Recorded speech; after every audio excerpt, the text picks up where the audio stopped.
Hello everyone, I am Alessandro and I am an actor. I'm from Italy, Sardinia, and I really like to improve my English. So I decided to record some tales, audiobooks in English language. I still do this in my language, in Italian language, but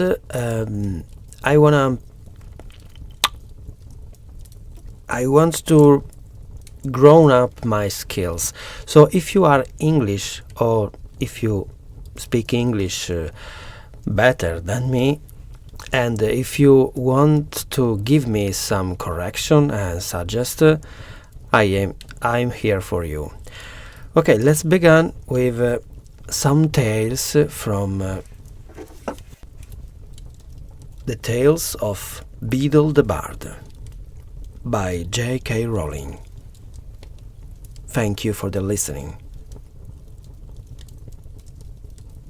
The Tale of the Three Brothers.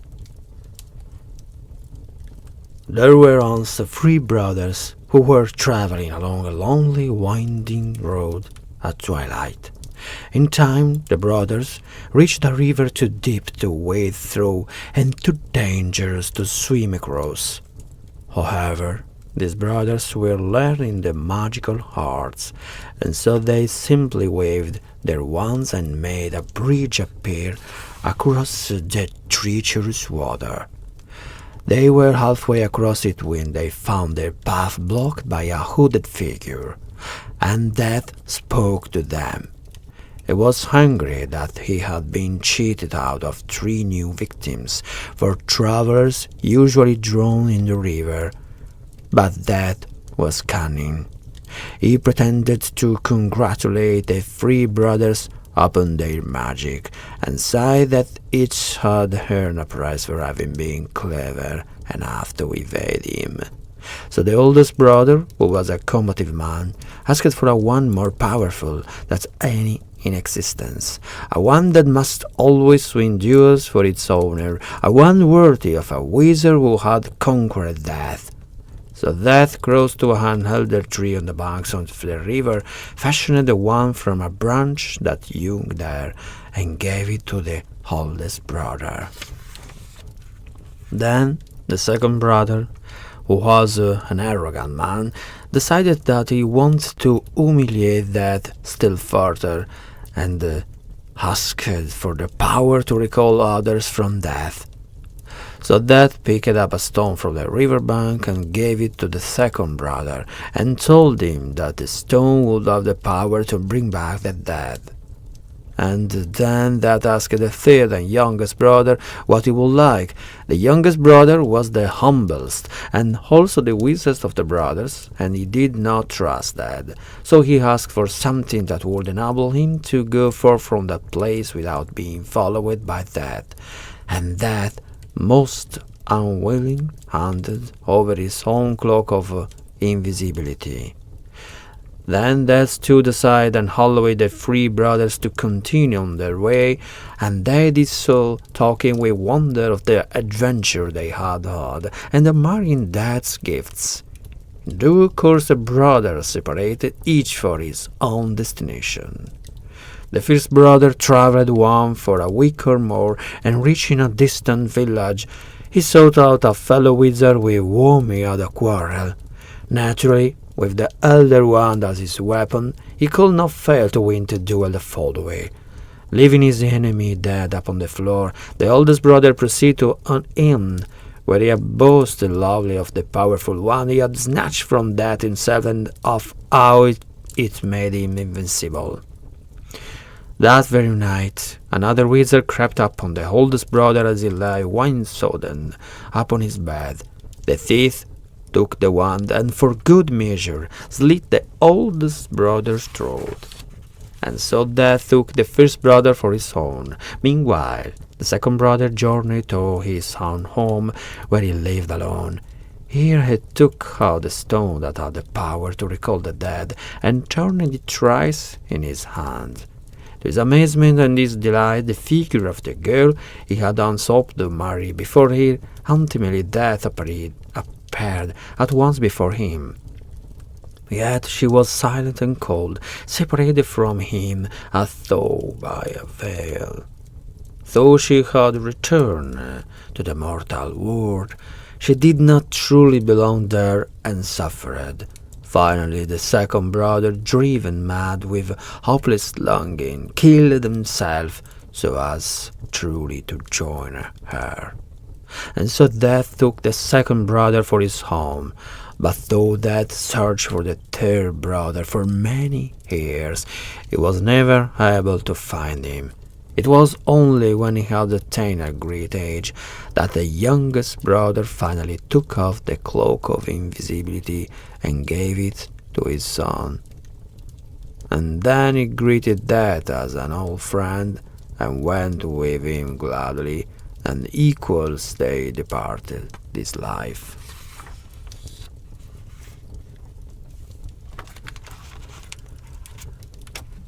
Albus Dumbledore on the tale of the three brothers.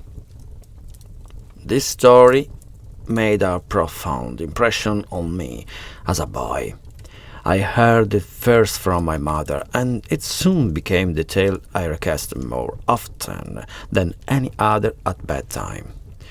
This frequently led to arguments with my younger brother Aberforth, whose favorite story was Grumble the Grubby Goat. The moral of the tale of the three brothers could not be any clearer. Human efforts to evade or overcome death are always doomed to disappointment. The third brother in the story, the humblest and also the wisest, is the only one who understands that, having narrowly escaped death once, the best he can hope for is to postpone their next meeting for as long as possible. This youngest brother knows that taunting death by engaging in violence like the first brother, or by meddling in the shadowy art of necromancy like the second brother, means pitting oneself against a wily enemy who cannot lose. The irony is that a curious legend has grown up around this story, which precisely contradicts the message of the original. This legend holds that the gifts death gives the brothers, an unbeatable one, a stone that can bring back the dead, and an invisibility cloak that endures forever, are genuine objects that exist in the real world. The legend goes further. If any person becomes the rightful owner of all three, then he or she will become master of death, which has usually been understood to mean that they will be invulnerable, even immortal.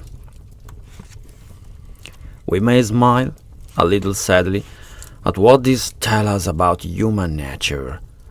The kindest interpretation will be hope springs eternal, in spite of the fact that, according to Beedle, two of the three objects are highly dangerous, in spite of the clear message that death comes for us all in the hand.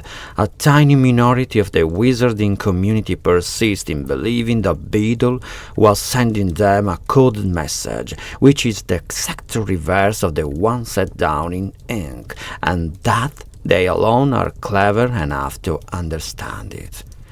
Their theory, or perhaps desperate hope, might be a more accurate term, is supported by little actual evidence. True invisibility cloaks, so rare, exist in this world of ours.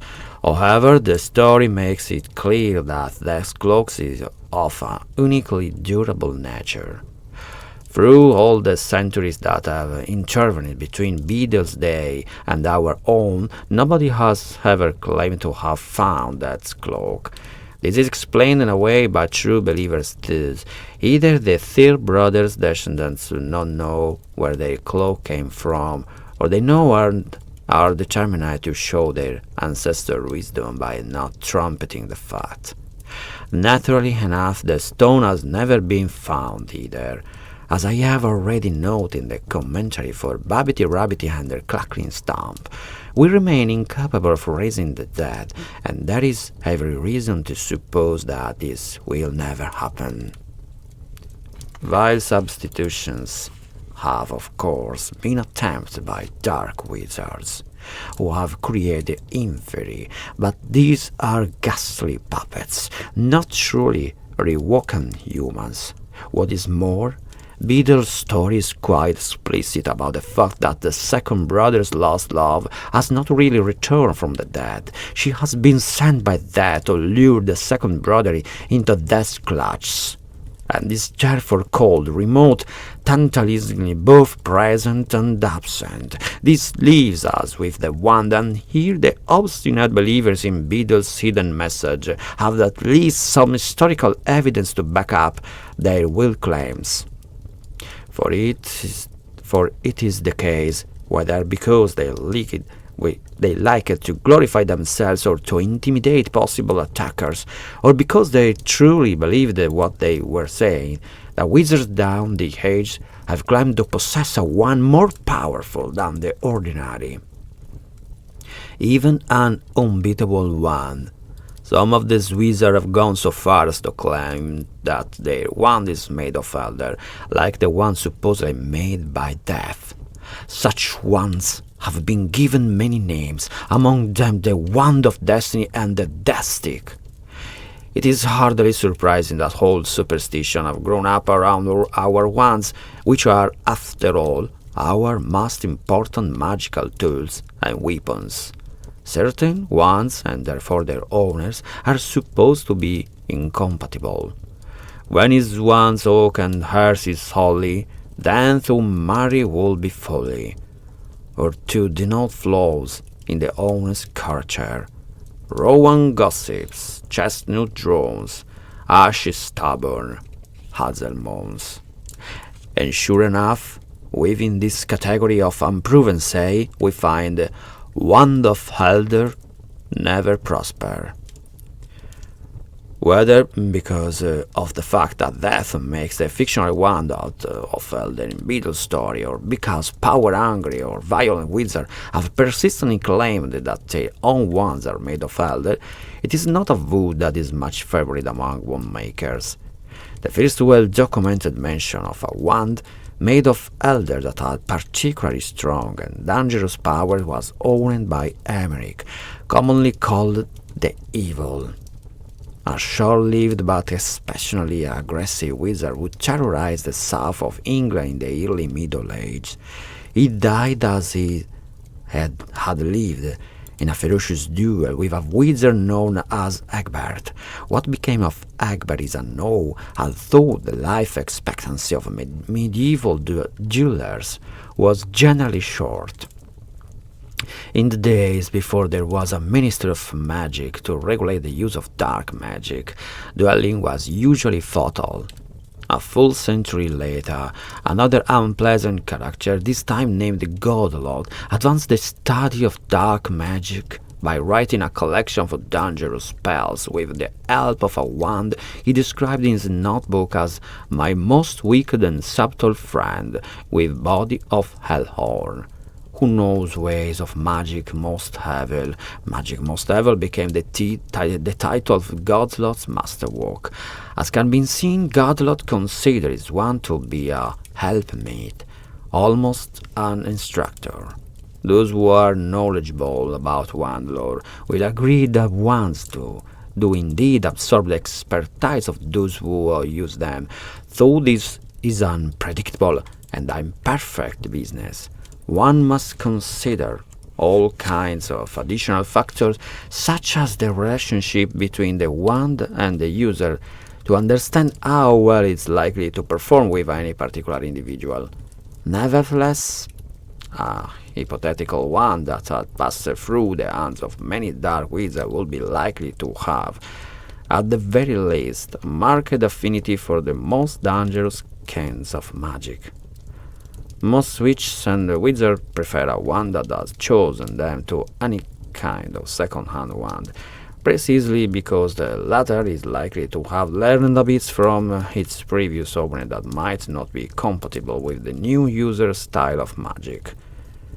The general practice of burying or burning the wand with its owner once he or she has died also tends to prevent any individual wand learning from too many masters. Believers in the Elder Wand, however, hold that because of the way in which it always passes allegiance between owners, the next master overcoming the first, usually by killing him. The Elder Wand has never been destroyed or buried, but has survived to accumulate wisdom, strength, and power far beyond the ordinary. Godolot is known to have perished in his own cellar, where it was locked by his mad son, Hereward. We must assume that Hereward took his father's wand, or the latter would have been able to escape. But what Hereward did with the wand after that we cannot be sure. All that is certain is that a wand called the Eldrun wand by its owner, Barnabas Deverell, appeared in the early 18th century, and that Deverell used it to carve himself out a reputation as a fearsome warlock until his reign of terror was ended by the equally notorious Loxias, who took the wand, rechristened it the Death Stick, and used it to lay waste to anyone who displeased him. It is difficult to trace the subquestioned history of Loxias' wand. As many claim to have finished him off, including his own mother. What must strike an intelligent witch or wizard on studying the so-called history of the Elder Wand is that every man who claims to have owned it has insisted that it is unbeatable, when the known facts of its passage through many owner hands demonstrate that not only has it been beaten hundreds of times, but that it also attracts trouble as Grumble the grubby goat attracts flies. Ultimately, the quest for the Elder Wand merely supports an observation I have had occasion to make many times over the course of my long life, that humans have a knack of choosing precisely those the things that are worse for them, but which of us will have shown the wisdom of the third brother, if offered the pick of death's gifts. Wizards and muggles alike are imbued with a lust for power. How many will resist the wand of destiny? Which human being, having lost someone they loved, could withstand the temptation of the resurrection stone? Even I, Albus Dumbledore, who find it easiest to refuse the invisibility cloak, which only goes to show that, clever as I am, I remain just as big a fool as anyone else.